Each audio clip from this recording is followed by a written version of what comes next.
one that can match me. My style is impetuous, my defense is impregnable, and I'm just ferocious. I want your heart, I want to eat his children. Praise be to Allah. Are you saying now, Mike? I give glory to God, and for everybody to know that you can't choose against God. You can choose against me anytime, but when God involved, Jesus alive, and he the credit for it, and I think. Yo, this is King of the Ring Boxing, and you are now watching how the story unfolded. Mike Tyson versus Evander Holyfield. This story begun because Evander Holyfield, after beating Buster Douglas, called out George Foreman instead of Mike Tyson. His promoters thought that the fight with Foreman would generate more money than the fight with Mike Tyson, and the Foreman fight was giving Holyfield a purse of $20 million, so that fight between Mike and Evander wasn't made instantaneously. Tyson took exception to this, and after his fight with Alex Stewart, which he won by knockout in one round, he stated that this would be his last fight with HBO, as it seems they're more interested in Holyfield than they are with himself. A good fight, and I'm in good shape. And I just like to thank all my fans on HBO that's been supporting me. But I just like to say this is my last fight on HBO. It's because HBO, they think that you'd rather see Holyfield than me. Thank you for supporting me. I love you all. Bye. Mike, one final question. How important at this moment is the coming arbitration with regard to the WBC championship and the possible WBC title fight with Ruddock?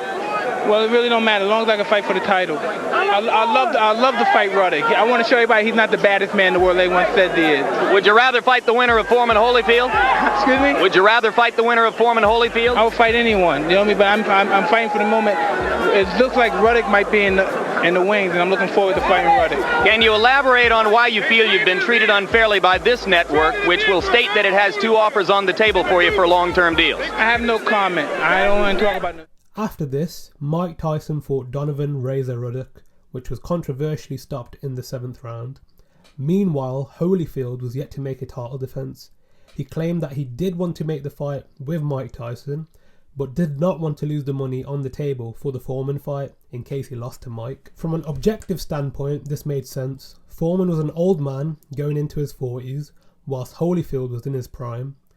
Being given that fight for $20 million at that time, which only Lord knows what that is today when you adjust for inflation, was a no-brainer. However, Don King, Mike Tyson's promoter at the time, filed a lawsuit against Team Holyfield to block the fight against Foreman and demanded that the fight versus Mike was made next, as he felt this is what he deserved. This was taken to court and subsequently suspended till after the Foreman fight was to take place. Holyfield went on to defeat Foreman in a points victory which was very rocky. Evander was hurt multiple times, as was Foreman. There may have been times where he regretted his choice of fighting George first, as possibly a younger Foreman could have got Holyfield out of there. Nevertheless, he ground out the win to make a successful first defence of the WBC title. Right hand. Oh, good right by Holyfield. 2. George lands a left. Holyfield on the ropes. Tried to follow up. A clubbing overhand right. The crowd is very excited. Good left by George. Do seem to be getting a little heavy. Oh, combination. Staggered. Holyfield has staggered Foreman. He's got it going. Consecutive combinations to the head. And George certainly is reeling and rocking in there. But he's a foul. It ends in a hug. What a great fight. Eugene Grant scores the bout 116 to 111. Tommy Kazmarek has it 115 to 112. And Jerry Roth scores it 117 to 100 for the winner by unanimous decision.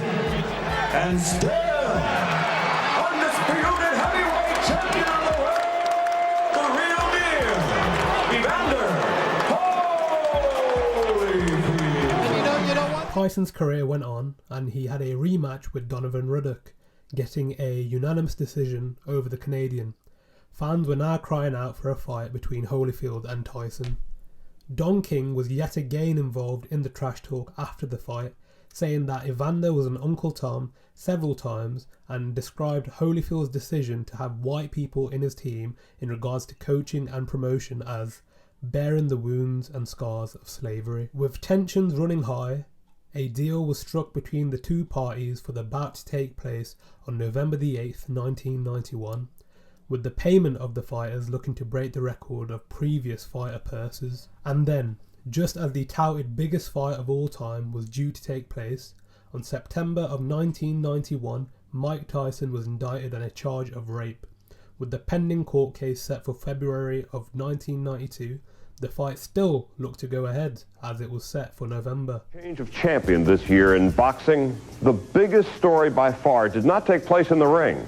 It took place in a courthouse in downtown Indianapolis, where the former heavyweight champion Mike Tyson lost the biggest fight of his life to a 108-pound opponent. The satellite trucks beamed the news. Ticket scalpers were very much in evidence, and Don King was there for Mike Tyson's most important fight. Not in the ring, but in Judge Patricia Gifford's courtroom. Tyson testified, "She undressed herself. I was having oral sex with her. She asked for intercourse." Tyson concluded his direct testimony by saying, "She never told me to stop. She never said that it hurt. She never said no." 2 weeks after the trial began, the case was in the jury's hands. And 2 years to within the hour of his only professional loss in the ring to Buster Douglas, Mike Tyson was found guilty of the 3 charges against him. Tyson described how the case was affecting his training and his mental health.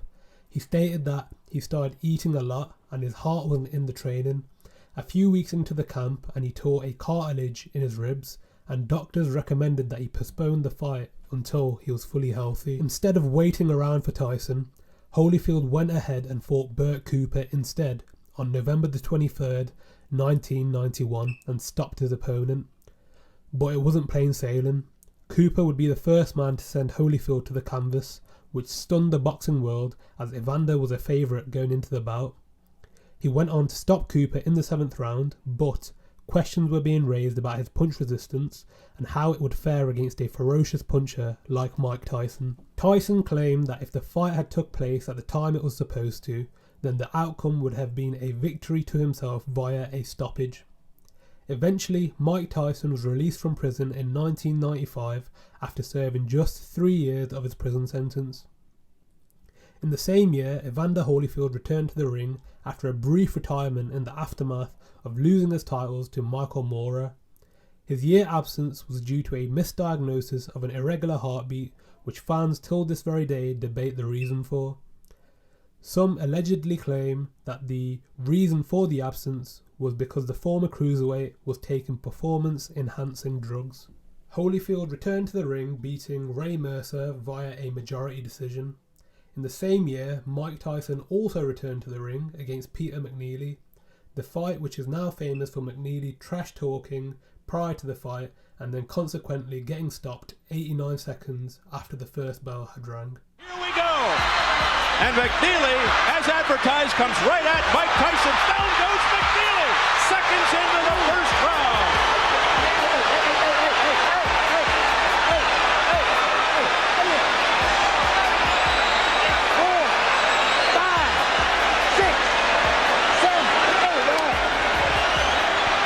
Seconds into the fight, McNeely on the canvas.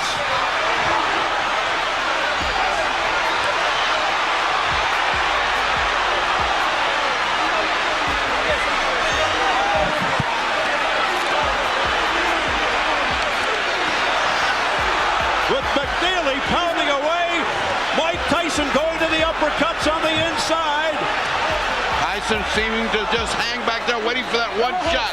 He isn't moving, and he's letting McNeely get away with an awful lot of pounding.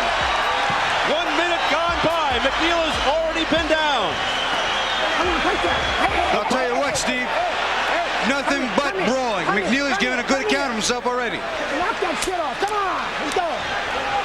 Mills Lane said stop that nonsense because they were starting to butt heads. Oh. Tyson with a left hook, a right uppercut. Down goes McNeely again. McNeely's hurt this time, Steve. He's very hurt. He can barely stand up. This fight has got about 30 seconds left. They want Tyson to go to the neutral corner. What's going on? The round's still going on. Correct. That was not correct. That was not correct. Multiple fights had taken place after the Tyson-McNeely fight. These included the rubber match between Evander Holyfield and Riddick Bowe, with Holyfield also fighting Bobby Sue within that time frame. Mike Tyson himself had fought Buster Mattis Jr. and had defeated Frank Bruno to win the WBC title once again. Meanwhile, a heavyweight rising to the top of the game who went by the name of Lennox Lewis was due to be Mike Tyson's WBC mandatory and next opponent. Lewis took $4 million in step-aside money to allow Tyson to face Bruce Seldon, with an informal agreement in place that if Mike was victorious in this bout, then Lewis would be his next opponent. Mike defeated Seldon and pretty much immediately relinquished the WBC strap, as he had no interest in facing Lewis.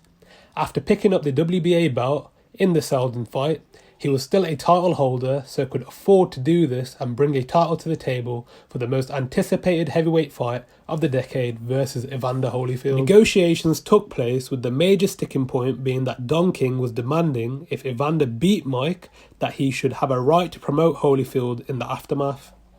Desperately wanting the fight, Holyfield agreed to the stipulation and the fight was made. Tyson at the time felt like he wasn't ready for the fight in any capacity and was being forced by King to take on Holyfield. Mike, by his own admission, needed the money, thus decided to follow the advice of his promoter. A week before the fight took place in Las Vegas, Holyfield pondered on the fact he was such a big underdog for the fight. In hindsight, it's hard to believe that this was the case, considering his legendary status in the game, but at the time, the casual public and the experts believed that Mike would bowl over Evander with relative ease. Newsweek ran a headline which read, "Nice man, nasty business. Evander Holyfield's best qualities, courage and faith, will get him beaten to a pulp by Mike Tyson." It was well documented that Tyson, through his youth, well into his adulthood, was a bit of a thug. He had street credibility and an aura of dangerousness around him which captivated the public, who believed no man on earth could beat him in a street fight. Holyfield, by his own admission, was a church boy. He was well behaved, and on top of this, he was a mummy's boy who asked his mother for advice before his bouts. The public just couldn't comprehend a clean-cut Christian boy beating the monster which was Mike Tyson. Holyfield's mother actually gave advice to him which may have actually won him the fight. She told her son not to engage with Tyson in the press conferences because she understood that psychologically someone like Tyson needed to paint an image in his head of an enemy to fire himself up, which was portrayed in his aggressive fighting style. Evander took his mother's advice all the way into their bout. These lessons, your mom pushed you. You wanted to get out of boxing a couple of times. How did she keep you in the sport? Well, whatever my mama says, so, I wasn't old enough to talk back, and I never got old enough to talk back, but... Both fighters met in the centre of the ring straight away in round one. When it became abundantly clear that Holyfield was not going to be blown away, the spectacle became that much more exciting. The action was breathtaking, with both men throwing a barrage of punches and falling into clinches trying to outmuscle one another. In the second round, Holyfield caught Tyson with a left hand which stunned him, leaving Mike to stagger back to his corner.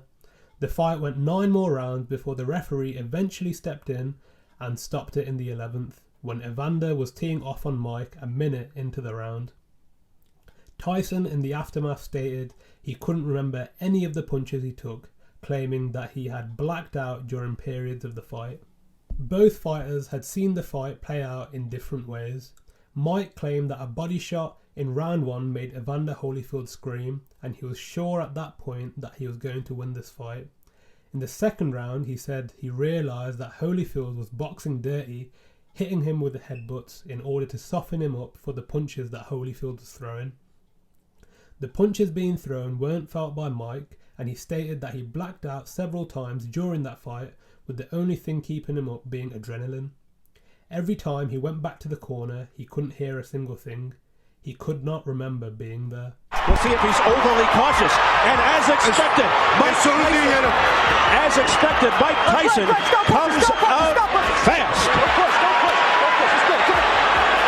As soon as he hit him, he got his attention, and Mike looks like he's going to take his time. He's so strong that it's unbelievable how difficult it is to move Mike.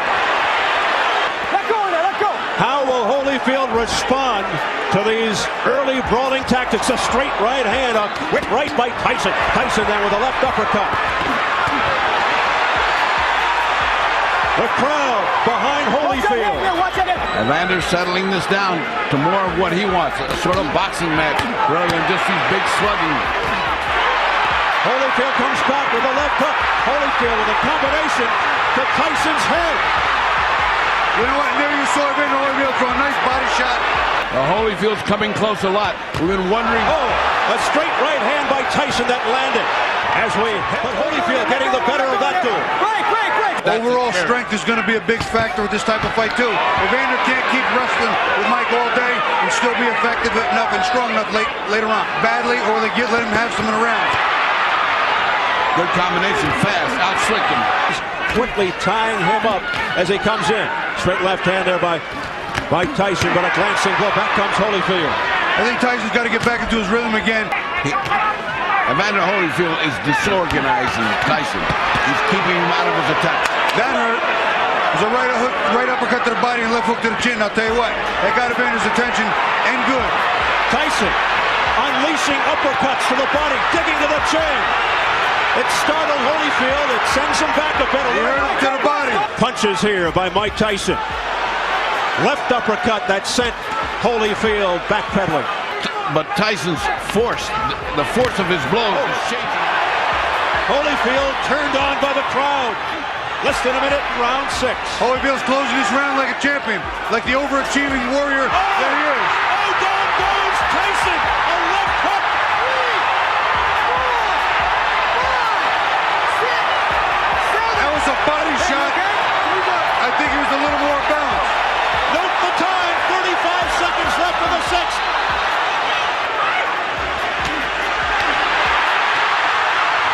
Evander Holyfield is letting it all hang out. They continue to battle. Oh, a straight right hand by Evander Holyfield that shook Tyson momentarily. He got Mike's attention. Mike's firing back, and now the slugfest ensues. That's not Evander's fight, but he's winning some of those combinations very well.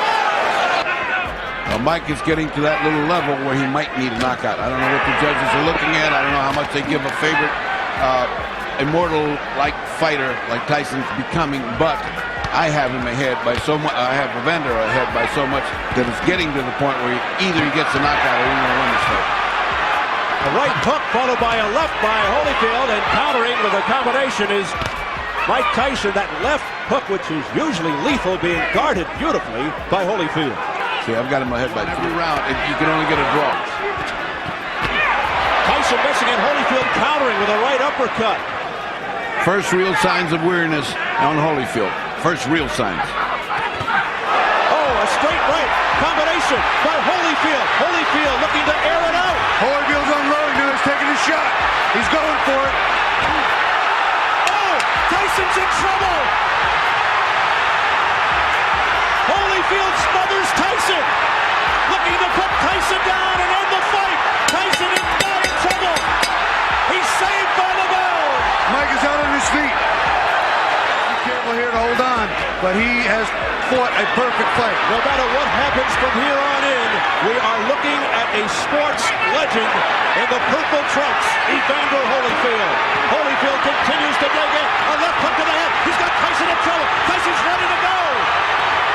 A straight right hand. The Talbot stops the fight, and Holyfield has won. I can't believe what I'm saying. It's the most unbelievable thing I've ever been privileged to witness. Mayhem. It is bedlam.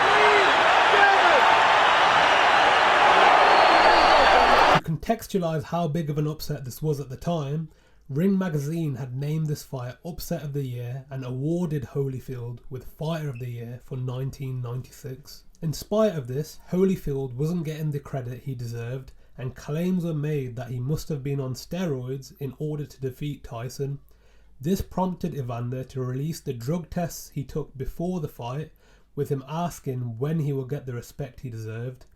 At the time, he was the only fighter in heavyweight history to win the title for the 3rd time, and was well within his rights to be asking that question. Eventually, the rematch took place, and the same pattern which occurred in the first fight repeated, with Evander growing into the fight and picking Tyson off at ease. The first round, Tyson was rocked by a Holyfield right hand, and in the second round there was a clash of heads which involved a gash opening on the right eye of Mike Tyson. The referee called a timeout to inform the judges of this. Up until this point, Holyfield was bossing the fight, countering Tyson with relative ease. Holyfield stated that the headbutt was an accident and it was a former injury that Tyson had picked up during sparring which had caused it. It simply hadn't healed. So when they collided heads, he just opened up the wound, which Evander says is the fault of Mike Tyson's sparring partner and not himself. Holyfield measuring Tyson out now with the left jab, looking to set up the right. There it is, right on the top of Evander Holyfield's trying to employ that strategy too, Steve. Combination of the head. Evander Holyfield, back comes Tyson with the left hook to the head of Holyfield. He hurt Mike really good with that right hand, and I'll tell you what though, Mike hit him back with a left hook. This is going to be a war. What a first round. The chance of Holyfield start early. They started in the 6th round of the first.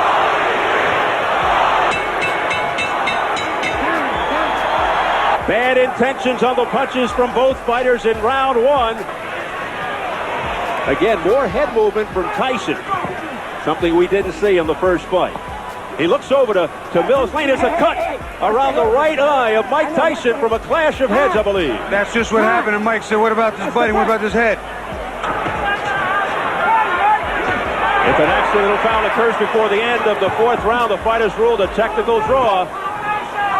After the end of the 4th, they go to the card. Holyfield digging in with uppercuts to the body, now going upstairs, looking for the cut. Pushing into the ropes by Holyfield. In the 3rd round is where it all changed. During a clinch, Mike Tyson bit a chunk out of Holyfield's ear, which caused the referee to deduct 2 points from Tyson. Remarkably, Mike was shouting to his corner that it was a punch that caused this and that the bite never happened. Mike Tyson, in his own words, said that he was furious with how the 2nd round had gone and he was anxious to get back in the ring and kill Holyfield, to the extent that he had left the corner without his mouthpiece and had to be called back for it to be put in. He continued by saying that yet again he blacked out and couldn't remember what had happened when he bit Holyfield's ear off. He claims that he must have spat it on the ground, as re-watching the footage he was pointing to something on the canvas as if to say, "Take that," to Holyfield. Holyfield tried to get back to his corner and Mike Tyson, following him, pushed him from behind. The red mist had descended. The doctor took a look at Evander and allowed the fight to go on. Holyfield at first had not realised what had happened. He says that he put his glove to his ear, but it felt like putting a blowtorch on his skin. He could hear shouts of he bit him," in the background. He removed his glove from his ear and saw blood gushing out straight after, in which he described as being the worst pain he had ever felt in his life. Towards the end of the round, both men found themselves in a clinch once again, with Tyson attempting to bite Holyfield's other ear. Holyfield jumped away, but knowing that Tyson wasn't disqualified for the same action earlier, decided to run back to Tyson and have a tear-up because he wanted to stop Tyson for his actions. At the end of round 3, the referee noticed the bite marks on Evander Holyfield's other ear and decided to disqualify Mike Tyson this time for the action. He better get started. Round 2 very bad for Tyson with that bad cut. Pushed away by Holyfield. Again showing his strength. A sense of urgency here by Mike Tyson. And that's the old Tyson we know. That's the Mike Tyson that came. That's the Mike Tyson that needed to come. Nice right hand by Mike. He is trying to get that right hand home. Back comes Tyson on the belt. Tyson with a short left hook to the head of Holyfield. A right hand by Mike Tyson to the head of Holyfield. A straight right. Good Tyson. stiff jab. That's the jab Mike didn't have in the first fight.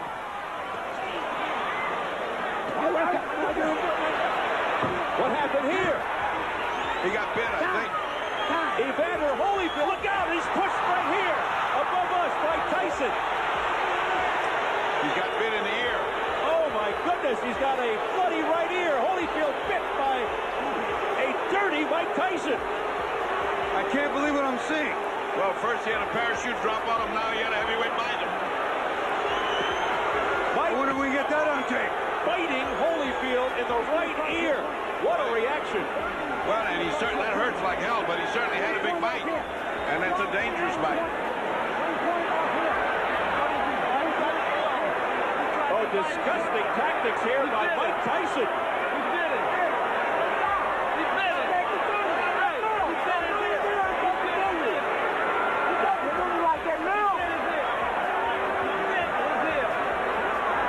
We understand 1 point has been deducted from Tyson for that vicious exhibition. Now, they could disqualify him, but they've taken a point, that's for sure. Oh, here comes the commissioner now. They got to figure it out. Well, this is the doctor and the commissioner both taking a look at it. He bit his ear. He's out. Disqualified. He bit his ear. I can see the bite marks. He bit his ear, he's out. Tony Mark Ratner, head of the commission. Well, let me ask the doc. He bit his ear. Can he go on? Yes. Okay. It's going to be a 2-point deduction. The fight will go on. 2 point. Mills Lane was ready to stop the fight for Holyfield. The fight will go on. Overruled by Flip Pomansky, the doctor, who said Mills Lane is a take charge kind of guy. He's a judge. He'll take no nonsense. He bullshit. It's going to cost him 2 points. 2 points. 2 points off here. He bit his ear. 2 points off. 2. Can you believe this? Oh, well, this is getting stranger and stranger. We're getting to see strange things happen in boxing. We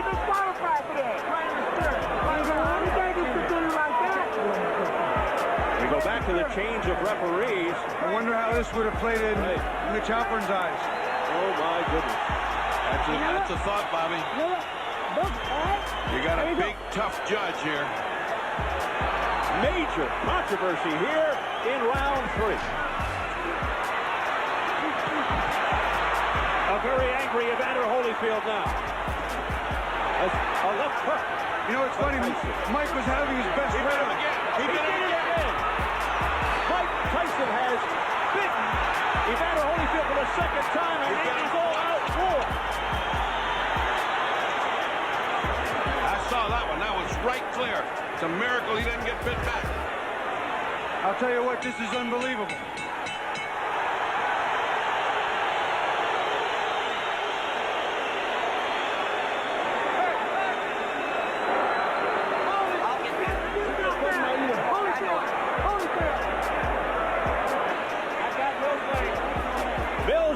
Signaling that it's over. I think they've just... Holyfield went back to his dressing room where his team was extremely animated.